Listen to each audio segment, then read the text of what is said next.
Hey, Steve. Hey Dave, how are you? Pretty good. I remember it was spring training 1984, Dodgertown, Vero Beach. And we went there for one time. I grew up in West Palm Beach, and you had to walk from the locker room to the field, and you had to like walk through people to get there. And we had Right. amazing access. You guys did pictures and autographs. I had a picture with you. When I was 12 years old. And I think you signed my Oh. baseball card too. So it's like this whole crazy full circle. It's like I can't believe I'm talking to Dodger great Steve Sachs, who I saw as a 12-year-old in Vero Beach. It was just crazy. Oh wow, thank you for your kind words, and that was one of the great things about the proximity from player to fan in Vero Beach. There was none other like that. It was an amazing place for spring training. Now you've played for the Yankees and also the Dodgers, and of course each team had big rivals, Giants and Red Sox. hmm Which rivalry to you was the biggest? You know, they were. You just have to flip a coin on those because I've seen, the relationship in both of those particular ballparks in the American League with the Yankees at Yankee Stadium, and of course at Fenway Park with the Red Sox. The fans were right on the field. It was a very intimate relationship, so they knew everything about the games. Those fan bases in each respective city. So I think that's kind of the advantages you have in the American League. In the National League, you had this fervent, awful hatred between each team.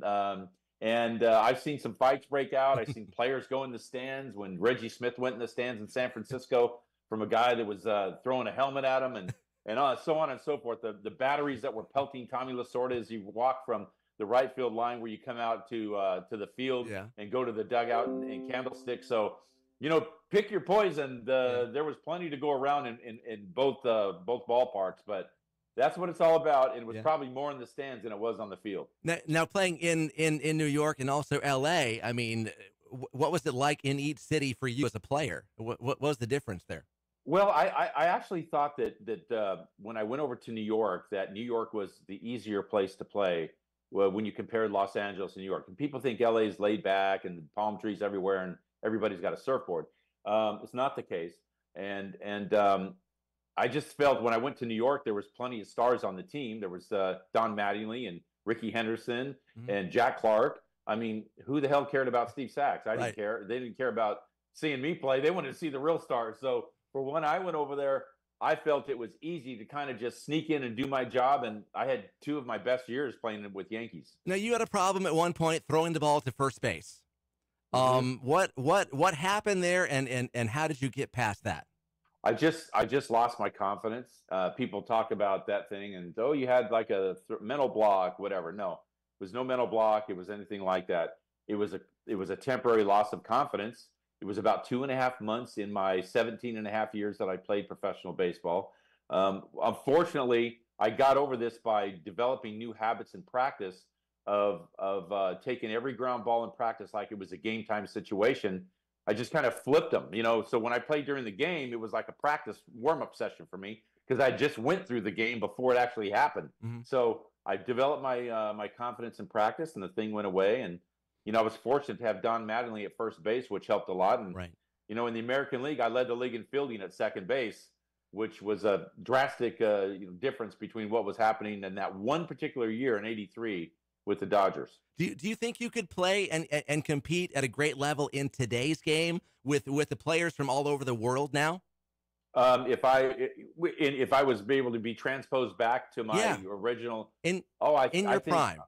yes, oh yeah. I mean, yes, there's no question about it. I see the guys pitch and whatnot, and this thing about how hard they throw is just the matter of how they used to judge the jugs guns. One Hmm. was coming out of the hand like they do today, and one was coming over the plate. When I played, they did a mock-up of Nolan Ryan pitching today with one of his videos, and he was at between 108 and 110. Right. So this stuff about how hard these guys throw today, it's not much of a difference. Now, what's it like getting hit by one of those pitches? Not great. I mean, those things. I had some times where I got hit a few times, and that is just. We didn't have any body armor like they do today. Right. They had it all over their knees and their elbows, and we didn't have any of that. So you had to bear the brunt of, what the pitcher was offering. What's it like at 34 years of age? Baseball it's not working out anymore, and you're retired. What do you think? You're done playing. What do you do with your life at 34 years old? Well, I embraced it. I was ready to retire. I could tell that my skills were waning, and I was happy to leave. I don't miss baseball because I left it out there on the field, and I accomplished what I was so blessed to do. And I embrace life after baseball, and there is life after baseball, and I love what I'm doing now. So tell me about your book. Oh, my book is called Shift: Change Your Mindset and You Change Your World. And I'm a speaker. I speak all over the country. Mm-hmm. I've been doing that for the past 13 years. And my book is kind of like my calling card for when people book me to speak at their events. And it's all about what you think, and that's where everything starts and ends. Is how you perceive it. You create your own circumstances by what you think about.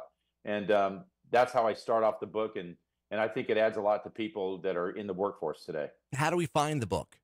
You can just go right to my website at stevesackspeaks.com, and you can get it right there on my website at Steve Sacks Speaks. Could you right now go out and take some batting practice and still hit line drives? Well, now I've been in the cages a few times. I can still hit. Hey, but it's when you have to run side to side, that don't happen too well. Yeah, you're 64 years old. Probably don't have the same range you did back in your 20s. No chance. No chance. Well, it's been great talking to you, Steve. I can't wait to check out the book and see what else comes out of you. All right. Well, thank you. Thanks a lot, Dave. Thanks for having me. Thanks, Steve.